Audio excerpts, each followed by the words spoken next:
December 18th, 1944.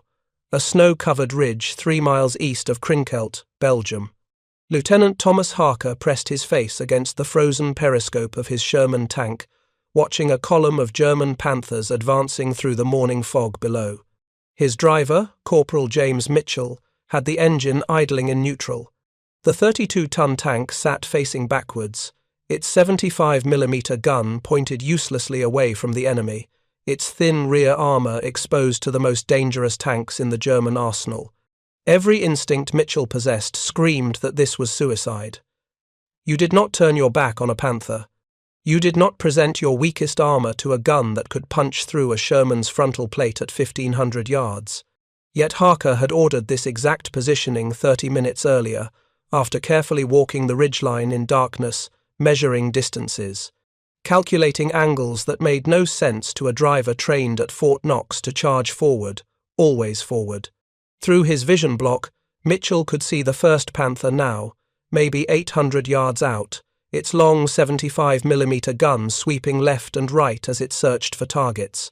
Behind it, 3 more Panthers moved in a disciplined line. Mitchell's hands trembled on the controls.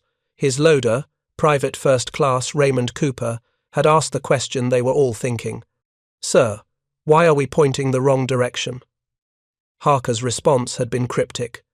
"Because when I give the order, Mitchell is going to put us in reverse and back us up this slope. We are going to fire exactly twice. Then we are going to disappear before they can return fire. And if we do it right, they will never see us coming."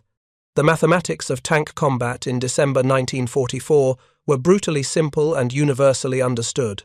A German Panther mounted a 75mm KK-42 gun with a muzzle velocity of 3,000 feet per second. At 1,000 yards, its armor-piercing rounds could penetrate 6 inches of vertical steel. The Sherman's frontal armor was 2.5 inches thick. The Panther's frontal armor, sloped at 55 degrees, had an effective thickness of 5.5 inches. The Sherman's 75mm M3 gun, even with armor-piercing ammunition, could not penetrate a Panther's glacis plate at any range a gunner could reasonably expect to hit. These numbers had been calculated, verified, and confirmed by battlefield reports from Normandy, from Lorraine, from every front where American armor met German steel.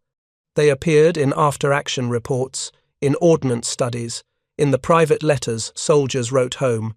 By December 1944, every Sherman tank commander in Europe knew that facing a Panther head-on was a death sentence written in physics. Yet American tank crews were not dying at the rates the mathematics predicted. Something had changed between the massacre in the Norman Bocage in June and the desperate defense of the Belgian Ardennes in December. American tankers had learned something the textbooks did not teach and the training manuals did not anticipate. They had learned to fight backwards. If you're enjoying this deep dive into the story, hit the subscribe button and let us know in the comments from where in the world you are watching from today. The doctrine that nearly killed the American armored force had seemed logical when written in 1942. Tank warfare, American planners reasoned, was about mobility and aggression. Tanks should advance rapidly, using speed and maneuverability to close with the enemy. The Sherman had been designed accordingly. It was fast, mechanically reliable, and produced in numbers that would overwhelm any opponent. What it lacked in armor and firepower, it would compensate for through sheer industrial might. This philosophy worked brilliantly in North Africa, where American tanks fought Italian and early-model German armor, across open desert. It worked adequately in Sicily and southern Italy, where poor German supply lines limited the number of heavy tanks American forces encountered. Then came Normandy. Staff Sergeant William Chen of the 3rd Armoured Division recorded his first encounter with a Panther in a letter that would not be mailed until 3 weeks after his death. "We came around a bend in the road south of Carentan on June 12th. The Panther was hull down behind a stone wall, maybe 400 yards out. We never had a chance. Our lieutenant ordered the gunner to fire. I watched our 75mm round hit the Panther's front plate and bounce off like a tennis ball. The German's return shot went through our front armour, through the engine compartment, through the fighting compartment, and out the back of the tank. It killed our gunner and loader instantly. The rest of us got out, but I will never forget watching that round do absolutely nothing to them while theirs went through us like we were made of paper. The casualty statistics from the first 2 months in Normandy were staggering and unsustainable. The 3rd Armoured Division, which landed with 232 Sherman tanks on June 24th, would ultimately suffer cumulative losses of 648 tanks completely destroyed during the European campaign, with another 700 knocked out and repaired. This represented a loss rate of 580%. The division would receive enough replacement tanks to rebuild itself nearly 6 times over. The human cost was equally catastrophic. When a Panther's armor-piercing round penetrated a Sherman, the impact sent white-hot metal fragments ricocheting through the crew compartment at supersonic speeds. These fragments would strike ammunition stored in racks along the hull's interior walls. The resulting explosion would blow the 30-ton turret completely off the tank's hull, often launching it 15 feet into the air. Crew members who survived the initial penetration had seconds to escape before fire consumed everything. British research teams studying knocked-out tanks in Normandy found that 82% of penetrated Shermans caught fire.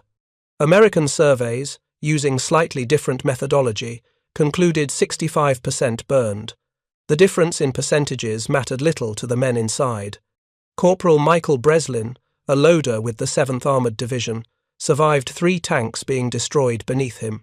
His account, recorded in a 1987 oral history, captured what every Sherman crewman learned to fear. The worst part was not the penetration. You heard a sound like a sledgehammer hitting a steel door. That was the German round coming through. Then you had maybe 2 seconds before the ammunition cooked off. If you were lucky, you were already moving toward the hatch. If you were unlucky, you were the loader or the gunner, sitting right next to ammunition racks, and you simply did not have time. I watched men burn who were my friends. I watched men burn who had children at home. The Sherman earned its nickname among German tankers. They called it the Tommy Cooker, the Ronson, after the cigarette lighter that always lit on the first strike. We earned it. The traditional response to heavy casualties in military organizations is to demand better equipment. Throughout the summer and fall of 1944, American tank crews and their officers filed reports, wrote letters, and pleaded for tanks that could stand up to Panthers and Tigers. Some of these requests reached sympathetic ears. The M26 Pershing, with its 90mm gun and heavier armor, was being developed, but production delays meant only a handful would reach Europe before the war's end. The M36 tank destroyer, mounting the same 90mm gun on a lighter chassis, began arriving in November, but in insufficient numbers. The vast majority of American tankers would fight the entire war in Shermans, facing German armor that outgunned them at every encounter. This created a crisis that could not be solved through industrial production or equipment upgrades. American tank crews needed to find a way to defeat Panthers and Tigers using the tanks they had, not the tanks they wished they had. The solution would require them to abandon every instinct they possessed about how tank combat should work. The first systematic attempt to develop new tactics came from combat crews themselves, men who had watched friends die and understood that something had to change. In August 1944, Captain Marcus Webb of the 4th Armoured Division's 37th Tank Battalion conducted an informal study of tank versus tank engagements his battalion had survived. Webb was a rare creature in the American Army, a tanker with an engineering degree from MIT who approached problems methodically. Webb collected after-action reports from every tank commander in his battalion. He interviewed crews who had knocked out German tanks. He examined knocked-out Panthers when his unit overran German positions. His conclusions, summarized in a 10-page report submitted to division headquarters in September, contradicted everything American doctrine taught about armored warfare. American tanks cannot defeat German heavy tanks through frontal assault, Webb wrote. Every engagement where we attempted this resulted in our defeat, usually with catastrophic casualties. However, Panthers and Tigers possess critical vulnerabilities that can be exploited. Their guns are extraordinarily powerful, but their turrets traverse slowly. A Panther's turret requires approximately 30 seconds to rotate 180 degrees. Our Sherman's turret traverses a full circle in 10 seconds. This represents our primary tactical advantage. Webb's second observation was equally critical. German tanks, particularly Panthers, suffered from mechanical unreliability. They required extensive maintenance and consumed fuel at rates that German logistics could barely support. By contrast, Shermans ran reliably day after day, requiring minimal maintenance that crew members could perform themselves. This meant American tanks could maintain operational tempos that German armor could not match. Webb's third point addressed the fundamental psychological challenge American tank crews faced. We have been trained to be aggressive, to close with the enemy, to attack. This training is killing us when we face heavy German tanks. We must learn a new form of aggression, one that emphasizes cunning over courage, positioning over charging. We must learn to attack from angles where the enemy cannot effectively return fire.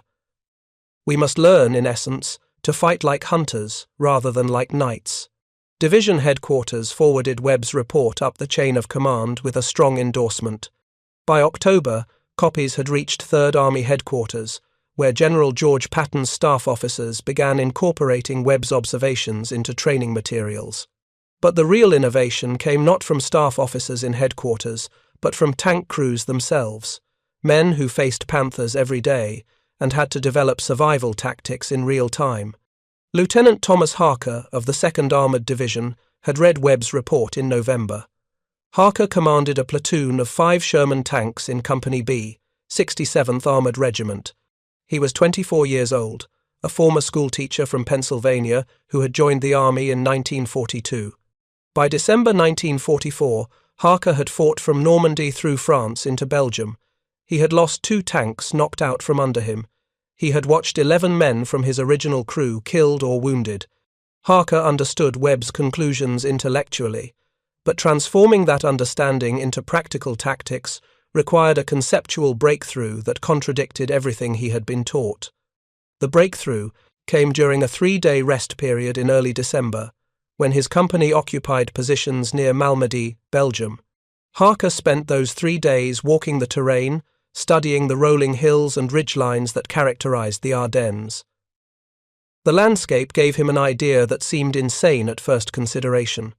The American doctrine emphasized maintaining visual contact with the enemy, keeping guns pointed at threats, moving forward aggressively. What if, Harker wondered, the smarter tactic was to do precisely the opposite? What if the way to survive against Panthers was to position your tank backwards, to use terrain to mask your position, to fire and immediately retreat before the enemy could return fire? Harker began experimenting with his platoon during training exercises. He would position tanks on reverse slopes, just below ridgelines, facing backwards. On his command, drivers would put their tanks in reverse and back up the slope until the gun could clear the ridge. Gunners would engage targets, fire 1 or 2 rounds, then drivers would accelerate forward, dropping back below the ridgeline before enemy gunners could acquire them as targets. The technique violated every principle of mobile warfare. Tanks moving backwards were slower and less maneuverable. Crews lost situational awareness when their vision was blocked by ridges. The whole tactic seemed defensive and passive, the opposite of aggressive American tank doctrine. But it worked. The advantage came from exploiting the relationship between observation, targeting, and response time. When a Panther crew spotted a target, their gunner needed several seconds to lay the gun, estimate range, and fire. If the target disappeared immediately after firing, the Panther's slow turret traverse meant they could not quickly reacquire it when it appeared again from a different position. American tank crews could fire, retreat, reposition, and fire again faster than German crews could respond. Technique over a dozen training runs. He discovered that the optimal firing position was backing up a slope at a 45-degree angle, which minimized the target profile while maintaining gun depression sufficient to engage targets below. He learned that crews needed to fire no more than twice before retreating, as 3 shots gave enemy gunners sufficient time to calculate trajectory and return effective fire. He developed hand signals that allowed him to coordinate multiple tanks executing the maneuver simultaneously. By December 15th, Harker's platoon could execute what he called the reverse hull-down engagement in under 15 seconds, from concealment to firing position and back to concealment. His company commander, Captain Donald Price, observed one training exercise and immediately grasped the implications. Price ordered all platoons in Company B to begin practicing the technique. 48 hours later, the German offensive exploded across the Ardennes. 3 Panzer armies, spearheaded by heavy tank battalions equipped with Panthers and Tigers, smashed through thinly held American positions. The surprise attack created chaos across a 70-mile front. American units were surrounded, bypassed, or destroyed in the initial assault. The German objective was ambitious and audacious: to reach the Meuse River, capture Antwerp, and split the Allied armies. The 2nd Armoured Division, including Harker's Company B, received orders on December 17th to move north and block the German advance. By December 18th, Harker's platoon occupied positions on a ridgeline east of Krinkelt, directly in the path of the German 1st SS Panzer Division. Intelligence reports indicated German heavy tanks were advancing along the very road that ran through the valley below Harker's position. Harker positioned his 5 tanks on the reverse slope of the ridge, spread across 300 yards, all facing backwards. He walked each position personally, ensuring every tank commander understood the firing sequence. They would wait until German tanks entered a kill zone he had marked with reference points on the valley floor. On his radio command, all 5 tanks would simultaneously back up their positions, fire twice, then accelerate forward to concealment. The technique depended on surprise, coordination, and the German crew's assumption that any threat would come from ahead, not from behind ridgelines they had already passed.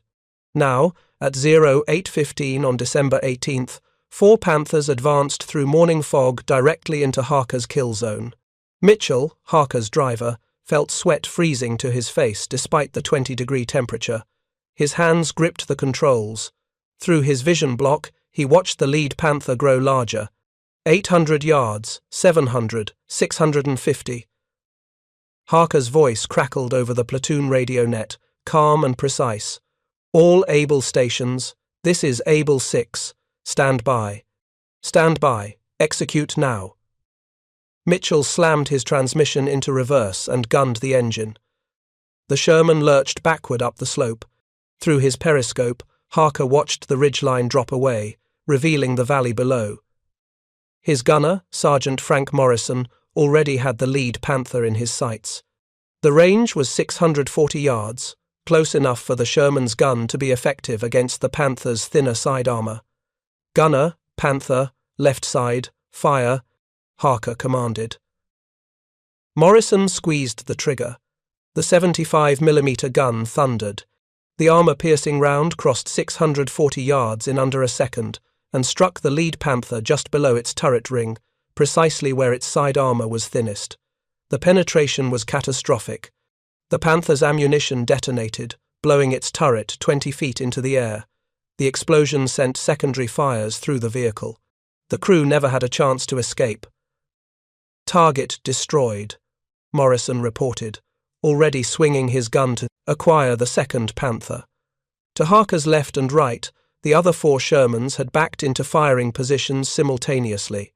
The valley erupted with muzzle flashes as 20 American rounds, fired within 5 seconds, converged on the remaining German tanks. The 2nd Panther took 3 hits. One penetrated its engine compartment, another struck its track, immobilizing it. The 3rd round hit its turret, killing the commander who was standing in his hatch.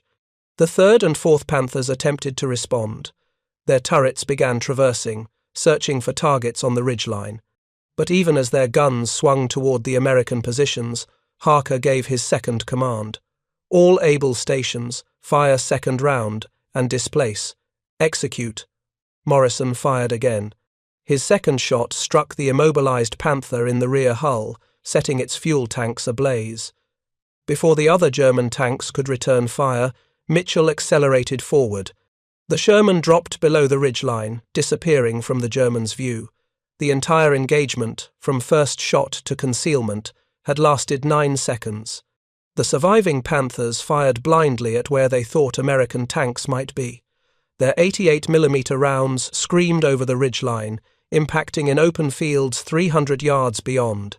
By the time their gunners could recalculate firing solutions, the American tanks had repositioned 30 yards left or right along the reverse slope, preparing to pop up and fire from different locations. Harker waited 20 seconds, counting slowly, allowing German gunners to believe they had driven off their attackers. Then he gave the command again. All able stations, execute engagement 2. 5 Shermans backed into firing positions, now from different angles than before. The German crews, still searching for targets at their previous locations, were caught completely exposed. This time, American gunners had clear shots at the Panther's rear armor, the thinnest armor on any German tank. Morrison put a round through the engine deck of the 3rd Panther. Sergeant William Torres, commanding Harker's 2nd tank, fired twice into the 4th Panther's rear hull. Both shots penetrated, and the Panther's fuel tanks exploded in a rolling fireball that consumed the entire vehicle. The surviving Panther, its commander realizing his unit had been ambushed by an enemy he could not see, ordered his driver to reverse at maximum speed. The massive tank accelerated backwards, belching black smoke, its long gun still traversing desperately. It made it 40 yards before an American round from Harker's 3rd tank struck its side armor. The Panther shuddered, stopped, and began burning. The entire engagement had lasted 42 seconds, 4 German Panthers destroyed, 0 American losses, 0 American tanks even hit. Harker ordered his platoon to displace rearward, moving to secondary positions a quarter-mile away, anticipating German artillery or reinforcements. They never came. The German column, stunned by the sudden destruction of its lead element, halted its advance for 3 hours, while commanders attempted to determine what had happened. Prisoners captured later that day reported that the Panther crews believed they had been ambushed by American tank destroyers mounting 90mm guns, the only American weapon they knew could kill Panthers so easily. They never suspected Shermans. News of Harker's ambush spread through American tank units with remarkable speed. Tank commanders shared information through informal networks, radio chatter, and direct conversation whenever units occupied adjacent positions. Within 3 days, variations of the reverse hull-down engagement were being practiced by tank platoons throughout the 2nd Armored Division. Within a week, units from other divisions were attempting similar tactics. The technique was not universally adopted. Some commanders rejected it as too passive, too contrary to American doctrine. But those who tried it discovered what Harker had proven. Against German heavy tanks, the Sherman's advantages in turret traverse speed, mechanical reliability, and crew training could overcome its disadvantages in armor and firepower, but only if crews abandoned conventional tactics and fought in ways that exploited terrain and surprise rather than frontal armor and gunpowder. The doctrinal legacy of American tank tactics in World War II extended far beyond the immediate conflict. The lessons learned about fighting technically superior opponents through tactical flexibility, crew training, and operational adaptability became foundational principles in post-war American armor doctrine. The experiences of Sherman crews facing Panthers and Tigers influenced how the United States Army thought about armored warfare for decades. The development of American main battle tanks in the 1950s and 60s reflected these lessons. The M48 Patton and M60 series tanks emphasized reliability, crew comfort, and gun depression capability that facilitated hull-down fighting. The design philosophy prioritized tactical flexibility over raw firepower or armor thickness. American tank designers understood that the most lethal tank was not necessarily the one with the thickest armor or most powerful gun, but the one that could be maintained in the field, positioned effectively, and operated by well-trained crews. The emphasis on crew training became a hallmark of American armored forces. The experience of World War II demonstrated that crew quality determined combat effectiveness more than equipment specifications. Post-war American armor training emphasized complex tactical maneuvers, coordination between tanks, and adaptive decision-making under stress. Crews learned to fight from hull-down positions, to maneuver aggressively, to use terrain for protection and concealment. The Korean War provided an early test of these principles. When North Korean T-34-85 tanks attacked south in June 1950, American forces initially fielded M24 Chaffee light tanks that were outgunned by the Soviet-designed medium tanks. But within weeks, M4A3E8 Shermans and M26 Pershings arrived in theater. The tank crews who deployed to Korea had been trained in tactics developed during World War II. The engagements that followed demonstrated the continuing validity of those tactics. American tank crews used hull-down positions, flanking maneuvers, and aggressive movement to defeat North Korean armor despite initial disadvantages. At the Battle of the Bowling Alley in August 1950, M26 Pershings from the 73rd Tank Battalion used reverse slope positions and careful positioning to destroy a column of T-34 seconds with minimal American losses. Master Sergeant Ernest Comer of the 73rd Tank Battalion earned the Medal of Honor for his actions during engagements near Agok in late August and early September 1950. Comer's tactics epitomized the lessons learned in World War II: aggressive positioning, constant movement, exploitation of terrain, and refusal to engage in static firefights, where enemy numbers might prove decisive. Over 2 days of combat, Comer's tank destroyed an estimated 9 T-34 seconds and numerous other vehicles while supporting infantry operations. The tactical approaches that proved effective against Panthers and Tigers in Europe worked equally well against T-34 seconds in Korea. The principle remained constant. American tanks should fight in ways that exploited their advantages in crew training, mechanical reliability, and tactical flexibility, while avoiding confrontations where enemy advantages in firepower or armor would prove decisive. By the 1960s, American armor doctrine had fully incorporated the lessons of World War II. Field Manual 17-1, Armor Operations, published in 1966, emphasized hull-down positioning, use of terrain, coordinated maneuver, and aggressive tactics that maintained initiative. The Braze Manual explicitly stated that American tanks should avoid static defensive positions and should instead emphasize movement and positioning that forced enemies to react to American maneuvers. The Vietnam War presented a different tactical environment where conventional tank versus tank combat rarely occurred, but the fundamental principles of aggressive positioning and tactical flexibility remained relevant. American armor in Vietnam supported infantry operations, provided mobile firepower, and adapted to terrain and tactical situations that bore little resemblance to European warfare. The adaptability that Sherman crews had demonstrated in World War II found new expression in the jungles and rice paddies of Southeast Asia. The development of the M1 Abrams tank in the 1970s and 80s represented the culmination of lessons that began in the Norman bocage. The Abrams design emphasized crew protection, excellent gun depression for hull-down fighting, advanced fire control systems, and extraordinary reliability. The tank could fire accurately while moving, a capability that Sherman crews would have treasured. Its turbine engine provided remarkable acceleration and sustained power. Most importantly, the Abrams was designed to be operated by well-trained professional crews, working within a doctrine that emphasized maneuver and positioning over static warfare. The Gulf War in 1991 provided dramatic vindication of American armor doctrine. M1A1 Abrams tanks of the 1st and 3rd Armored Divisions, along with the 1st Cavalry Division and 1st Infantry Division, destroyed Iraqi armored forces equipped with Soviet-designed T-72 tanks that, on paper, represented capable opponents. The engagements demonstrated that American advantages in crew training, doctrine, and operational tempo overwhelmed Iraqi technical capabilities.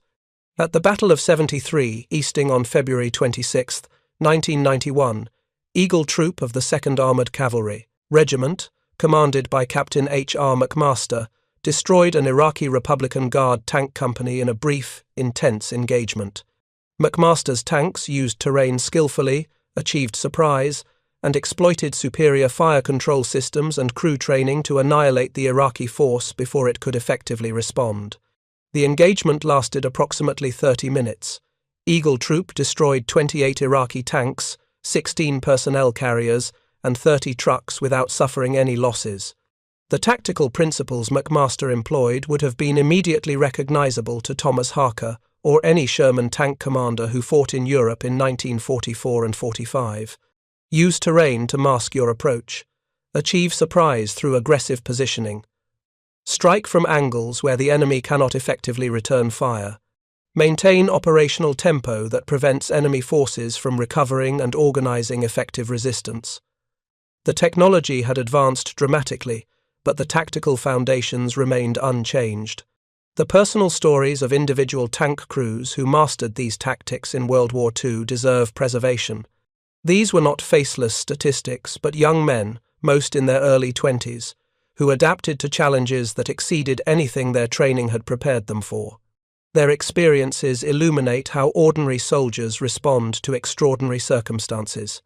Corporal James Mitchell, the driver who had positioned his Sherman backwards on that December morning near Crinkelt, survived the war and returned to his family farm in Iowa. He rarely spoke about his combat experiences, typical of his generation.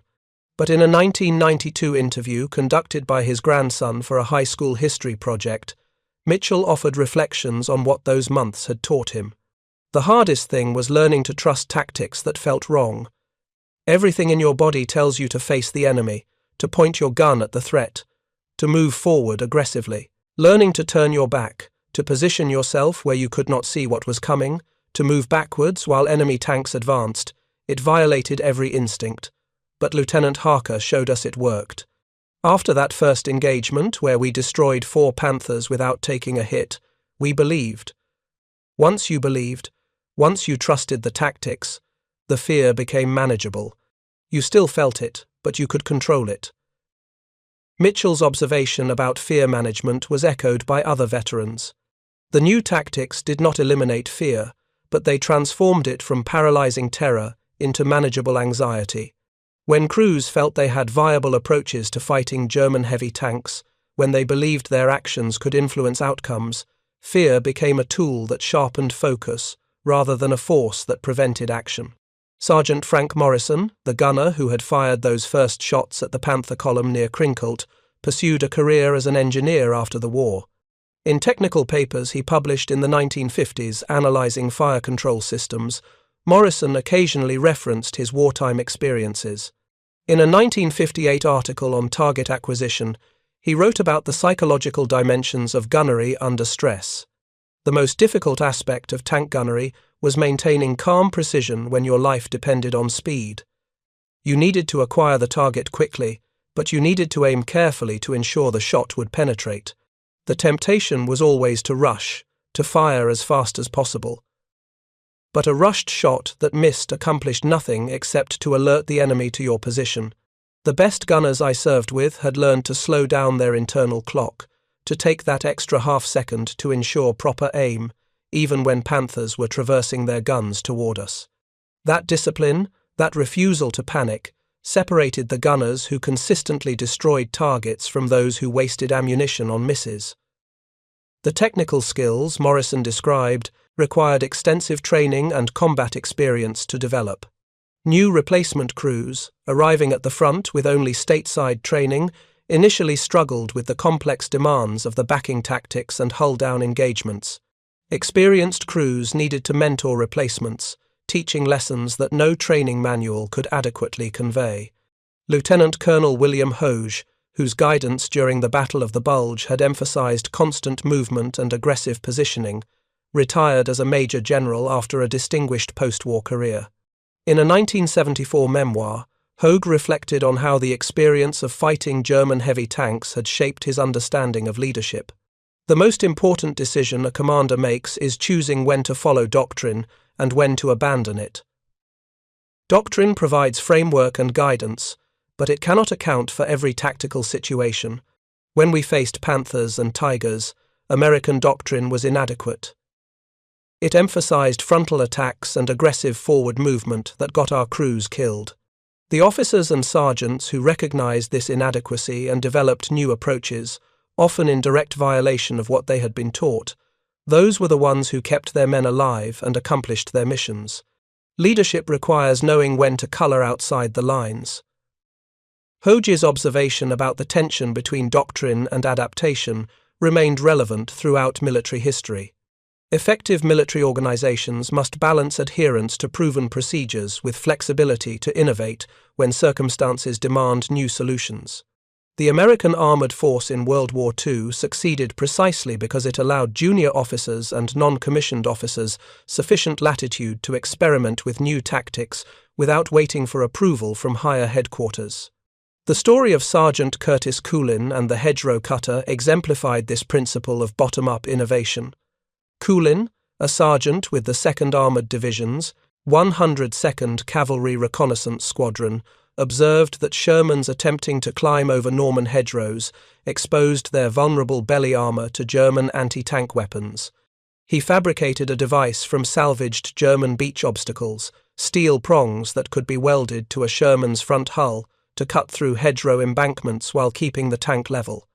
When Coolin demonstrated his invention in July 1944, General Omar Bradley immediately recognized its value and ordered it installed on as many tanks as possible before Operation Cobra, the breakout offensive. Within 2 weeks, over 500 Shermans had been modified with hedgerow cutters. The device transformed American mobility in bocage terrain, allowing tanks to choose their own routes through hedgerows rather than being channeled into killing zones. Coolin's innovation succeeded because the American military system encouraged it. A sergeant could propose a tactical solution, demonstrate its effectiveness, and see it adopted across an entire army within weeks.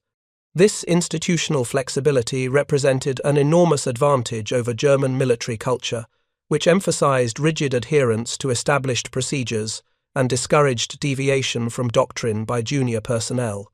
The cultural factors that enabled American tactical innovation deserve analysis. American military culture in World War II emphasized pragmatism over tradition, results over process, practical problem-solving over theoretical elegance.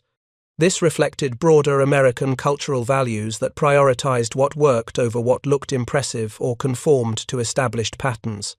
German military culture, by contrast, emphasized theoretical sophistication, technical perfection, and adherence to established doctrine.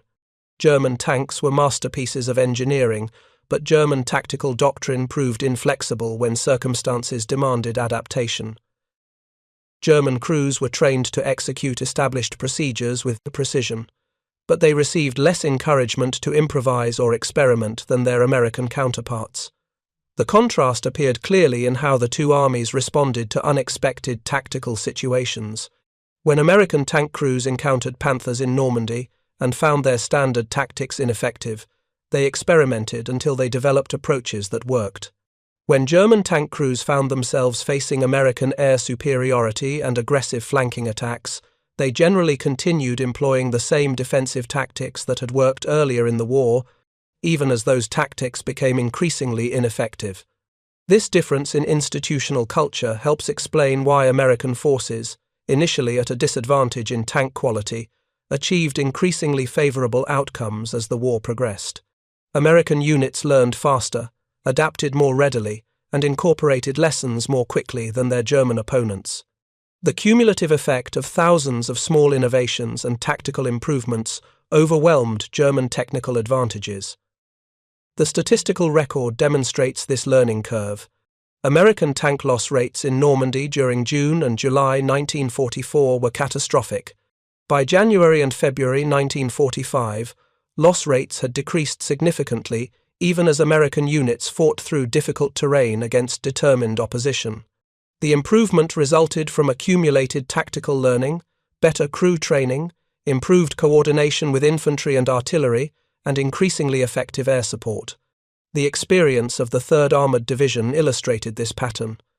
The division landed in Normandy on June 23, 1944, with 232 Sherman tanks. Over the next 11 months of combat, the division would lose 648 tanks destroyed and another 700 knocked out but repaired. But the circumstances of these losses shifted dramatically over time. Early losses resulted primarily from German tank and anti-tank gunfire in situations where American tanks were at tactical disadvantage. Later losses were more evenly distributed across various threats and increasingly occurred in situations where American tactical approaches were sound, but circumstances were unavoidable. Captain James Burt of the 66th Armored Regiment, 2nd Armored Division, exemplified the aggressive leadership style that characterized successful American tank commanders. Burt led his company through continuous combat from Normandy through Germany, personally accounting for the destruction of numerous German tanks and vehicles. His tactical approach emphasized constant movement, refusal to be pinned down, and aggressive exploitation of any opportunity to attack German positions from unexpected angles. Burt was awarded the Medal of Honor for actions near Aachen, Germany, in October 1944, when he led his company in attacks against fortified German positions over several days of intense combat. The citation described how Burt repeatedly exposed himself to enemy fire to direct his tanks and coordinate with infantry, refusing evacuation despite wounds, and personally leading assaults when tactical situations demanded immediate action. What the citation could not fully capture was Burt's tactical philosophy, which he articulated in letters and after-action reports. Burt believed that tank commanders must maintain initiative through constant, aggressive action, that pausing or adopting static defensive positions surrendered advantages to the enemy. His approach was risky and resulted in high casualty rates, but it also achieved objectives and kept German forces off balance. The debate over whether Burt's aggressive style represented optimal tactics or unnecessary risk-taking continued among armor officers for years after the war. Some argued that his approach wasted lives through excessive boldness. Others contended that aggression and risk acceptance were necessary to overcome German defensive advantages. The argument reflected broader questions about how commanders should balance mission accomplishment against casualty prevention, questions that have no simple answers. What remained undeniable was that officers like Burt, Harker, Hoge, and hundreds of other tank commanders developed tactical approaches that enabled American armored forces to defeat German opponents who possessed superior equipment. These officers learned through experience, adapted when standard approaches failed, and created new tactical repertoires that transformed how American tanks fought. The role of training in preparing crews for this adaptive challenge deserves emphasis. American tank training in 1942 and 43 emphasized basic technical skills: driving, gunnery, maintenance, radio operation. It provided less emphasis on tactical decision-making, adaptive problem-solving, or complex maneuvers. Crews arrived in combat zones technically competent but tactically naive.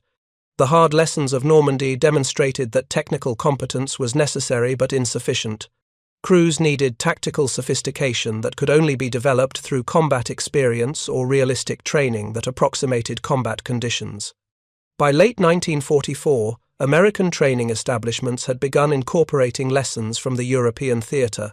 New crews received more extensive tactical training, practiced hull-down positioning, learned about German tank capabilities and tactics, and were taught to think adaptively about how to defeat superior opponents.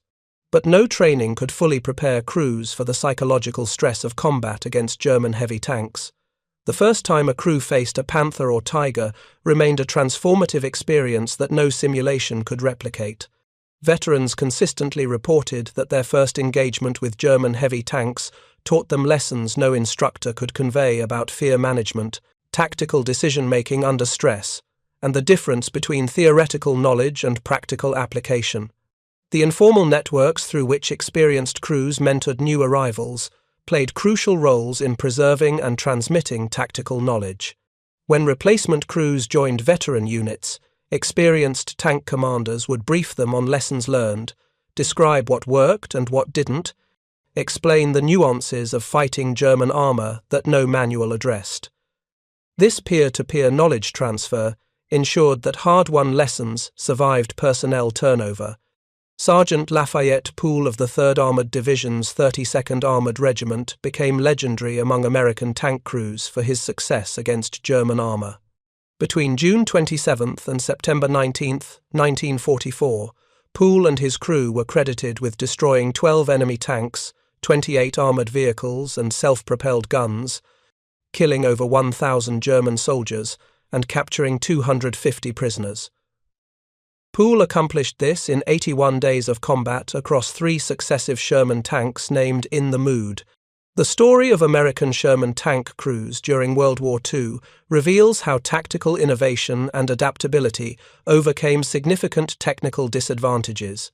Despite facing superior German armor, American crews developed counterintuitive fighting methods that transformed them from vulnerable targets into effective hunters. American M4 Sherman tanks faced formidable German opponents, particularly the Panther and Tiger tanks, which possessed superior armor and firepower. The technical specifications heavily favored German vehicles, creating a dangerous situation for American crews who found their conventional training inadequate against these advanced threats. This disparity forced a fundamental rethinking of armored warfare tactics. The breakthrough came through desperate necessity rather than theoretical planning. Lieutenant Thomas Harker's crew exemplified this transformation on the 18th of December 1944, when they backed their Sherman up a Belgian ridge and destroyed 4 Panthers in 42 seconds without taking a hit. This counterintuitive approach, fighting in reverse, became emblematic of American tactical evolution. The key innovation involved using terrain differently than doctrine prescribed. Instead of advancing directly toward enemy positions, American crews learned to position themselves in hull-down positions, exposing only their turrets while keeping their vulnerable hulls protected. They would fire, then immediately back down behind cover before German gunners could return accurate fire. This shoot-and-scoot methodology exploited the Sherman's superior mobility and crew training while minimizing exposure to German firepower.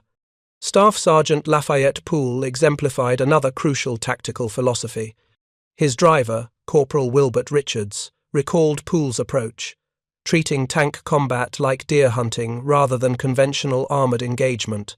Poole would spot German defensive positions but avoid direct assault, instead maneuvering to attack from unexpected angles. By the time German crews realized they were being flanked, Poole had already targeted them. This hunting mentality replaced the rigid frontal assault doctrine that had proven so costly. What distinguished American forces was not individual brilliance but systematic institutional learning. The U.S. Army created mechanisms to preserve and disseminate tactical knowledge gained through combat. Experienced personnel rotated between crews, ensuring each tank had veterans who could mentor replacements. This approach addressed the constant challenge of losing experienced crew members while maintaining tactical effectiveness across units. By late 1944, American armored doctrine had completely transformed. Units that had struggled with rigid, doctrinaire approaches in Normandy became aggressive, flexible forces capable of rapid decision-making without waiting for higher approval. This evolution demonstrated that institutional cultures emphasizing pragmatism and flexibility possessed significant advantages over those prioritizing theoretical perfection. The tactical victories came at severe psychological prices. Tank crews lived in constant proximity to violent death, enclosed in spaces offering no escape if penetrated. Combat exhaustion became a recognized problem, with medical officers reporting increasing cases of what would later be termed post-traumatic stress disorder. Private First Class Raymond Cooper's experience illustrated this burden. After 6 months of continuous combat, he was diagnosed with combat exhaustion in March 1945. Decades later, he reflected on the lasting impact. "I have lived 73 years since the war ended, and I still dream about burning tanks every few nights." His testimony challenged celebratory narratives, revealing that tactical innovation came through desperate necessity and watching friends die. Lieutenant Thomas Harker, who led the famous engagement that destroyed 4 Panthers, wrote in 1983, "We were not heroes, we were scared young men who wanted to survive and go home. We learned to fight backwards, to position ourselves in ways that felt wrong, to abandon everything we had been taught about tank combat, because the alternative was dying. By April 1945, American armored divisions demonstrated how completely their doctrine had evolved. They moved rapidly across Germany, bypassed strong points, and maintained relentless operational tempo that prevented German forces from establishing defensive lines. The force that had struggled 11 months earlier in Normandy had become tactically sophisticated and devastatingly effective. This transformation succeeded not through superior equipment, but through superior tactics, training, logistics, coordination, and institutional adaptability. The Sherman tank, often criticized as inadequate, proved effective when operated by well-trained crews employing sophisticated tactics within a military system, providing overwhelming logistical and air support.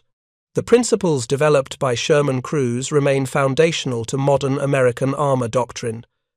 Use terrain for protection and concealment, position aggressively to exploit vulnerabilities, maintain operational tempo, train crews to high standards, and coordinate tanks with air, artillery, and infantry elements.